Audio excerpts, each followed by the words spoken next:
করা হয়েছে। এর জন্য যারা দায় তাদের গ্রেফতার করে দৃষ্টান্তমূলক শাস্তির দাবি আমরা করেছি। বন্ধুরা আমার, আমরা শ্রম আইন কমিশনের 9 দফা বাস্তবায়নের জন্য সরকারকে অনুরোধ করেছি। যেহেতু সরকার অঙ্গীকারবদ্ধ, এই বৈষম্য বিরোধী যে আন্দোলন, হাসিনার বিরুদ্ধে যে আন্দোলন করেছিল, এখানে শ্রমিক জনতা, ছাত্র জনতা সহ যারা শহীদ হয়েছিলেন, তার মধ্যে বেশিরভাগই শহীদ হয়েছিলেন আমার শ্রমিক কর্মচারী ভাই এবং বোনেরা।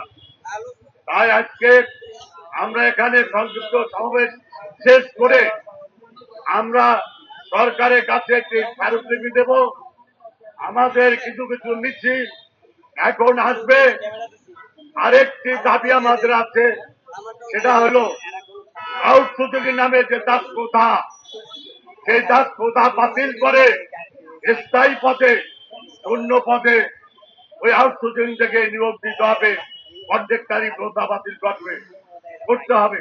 আজকের এই সভা পরিচালনা করার জন্য আমি অনুরোধ করছি শ্রমিক কর্মচারী ঐক্য পরিষদের যুগ্ম সমন্বয়কারী সমাজতান্ত্রিক শ্রমিক ফ্রন্টের সাধারণ সম্পাদক আহসান হাবিব বুলবুলকে আজকে সভা পরিচালনা করার